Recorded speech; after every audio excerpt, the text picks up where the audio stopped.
Hi, Dan. How are you? Hey, Rachel, it's great to see you. Great to see you too. Always pleasure to be here and answer a few more questions. I couldn't agree more. The hour we have with everyone never seems like enough, so this is a great way to add on to it. Great. So, our first question for this month, will there have to be another 9/11 for political parties and people with opposing views to come together and unite? Boy, I sure hope not. But the premise of the question, and it's a smart one coming from our audience, not surprising, is that generally what has brought our country back together from these big divisions in the past has been some type of external threat, a war, a Great Depression, something along those lines. And September 11th, 2001 was certainly an example of that.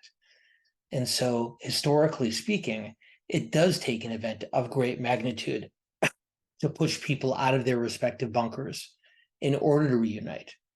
But I wonder if there isn't another less cataclysmic, less apocalyptic uh, topic that might provide that impetus.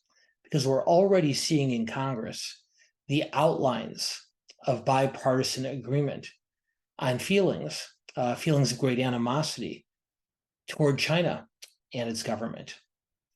And it is entirely possible, I would hope, that far short of military conflict, such as the type that's brought this country together in the past, that the type of enmity that has developed among so many Americans and where it comes from and whether it's justified are entirely separate conversations.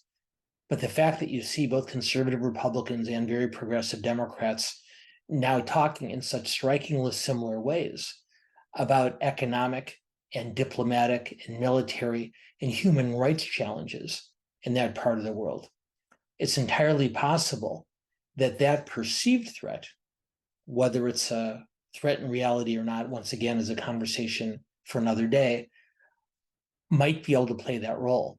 But again, if we look at our country's and other countries' histories, it usually does require something pretty dramatic. So, our next question, we actually had quite a few during the session about this, given current news. What is your opinion regarding term limits to reduce the entrenched holding on of power in the government? So it's a very smart question. And I will admit that I have some personal political history with it. For our audience members with long memories, they may remember that way back in 1990, the voters of California passed term limits for our legislators and for our statewide office holders. And in fact, that is the year in which I moved to California to get involved in politics here. So I did have some involvement in that campaign. As time passed, it became clear that while term limits were, in fact, providing a broader diversity of voices and backgrounds and experience to the state legislature, it was also causing some very rapid turnover. And there were a couple of unsuccessful efforts to address that over the next many years.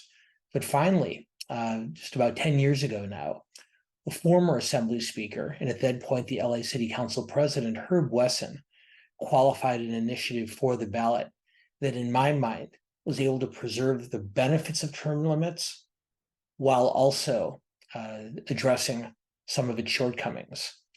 And what passed, as some of you may remember, is instead of the term limits that passed way back in 1990, which said that a legislator could serve a maximum of 3 terms of 2 years each in the state assembly, and then a maximum of 2 terms of 4 years each in the state senate, the new initiative shrunk the total number of years that someone could serve in the California legislature from 14 years, 6 in the assembly and 8 in the Senate, to a total of 12 years overall.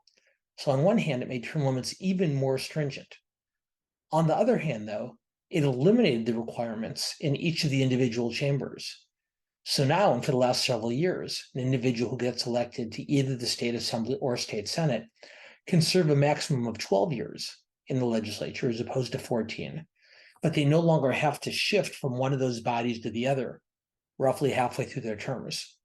And most of the people who I trust and respect in state politics and government, in both the Democratic and the Republican Party, say that what this amended term limits measure has done is it's preserved the trend toward diversity. We see more women, we see more candidates from minority communities. We see a much broader range of professional backgrounds in the legislature than we did before term limits passed. But also, because the members can serve all on one chamber or the other, there is a level of stability that was missing for the first years after the original term limits passed. All of which is to say, I think after stumbling around for many years, California's actually got it figured out pretty well. The benefit of term limits is we do bring a lot of people into the process who might not otherwise get the chance. But we now have eventually finally come to a system that does create some stability as well. So I think under the right circumstances, they can be of some benefit, but it took us a while to figure out what those correct circumstances were. And finally, another question that our audience has been really curious about. How likely do you think the emergence of an independent party is, and could it happen before the next election? Well, for many years now, I've been very dismissive of the idea of a third party, not because there isn't a great need for one, but because for all of the faults of our two major parties, both Democrats and Republicans over the years have demonstrated an ability to reinvent themselves, or at least reconfigure themselves in order to address emerging concerns in the electorate. And the example that I've given for quite some time now goes back to the last somewhat competitive third-party candidate for president, and that was Ross Perot, who ran for president in 1992. And as some of you may remember, although eventually his campaign collapsed for all sorts of reasons relating to Perot's own somewhat odd behavior, he ultimately finished with almost 20% of the vote. And there was a period of time early in the summer before his campaign went off the rails when he was actually running ahead of both the incumbent president, George H.W. Bush, and the challenger, Bill Clinton. The main issue on which Perot ran that year was the reduction and hopefully elimination of the national deficit. And as he correctly pointed out, that was not an issue that either Democrats or Republicans had been addressing in that era. Well, after Perot threw a scare into them, President Clinton made it clear to his advisors that deficit reduction was a priority for him. 2 years later, when Newt Gingrich led the Republican Revolution and brought in GOP majorities in Congress, he too prioritized deficit reduction. So the last time we've had a balanced budget in this country was back in the 1990s, and I would argue at least indirectly because of the political influence of Ross Perot. Now, for those of you with very good memories, you may remember that 4 years later in 1996, Ross Perot ran again for president. This time, his issue had already been addressed. The Republican and the Democratic parties had shifted in order to work on it. So when Perot ran again 4 years later, nobody paid much attention at all because the reason for an alternative had disappeared because it had been co-opted by the two major parties. So as I said at the outset, Rachel, I've been skeptical for a long time, but recently I've been changing my mind. And that's for two reasons. One is our two major political parties become more and more extreme, as the Republican Party becomes more and more ultra-conservative. As the Democratic Party moves further and further to the left, there's just a greater amount of space in the political center than there used to be. And the second reason, Rachel, is you. I mean, not you personally, don't let this go to your head, but I've come to believe that younger voters, Gen Z and millennial voters, are much more likely as they move into positions of political power and influence to support the creation of a third and possibly fourth or even more parties. And I think that's just a nature of the difference between the way your generation grew up and the way mine did. We grew up with 5 buttons on the car radio, 3 television networks, and 2 political parties. We were used to a finite amount of choices. You grew up, of course, with an infinite number of online options for news and information and opinion and entertainment.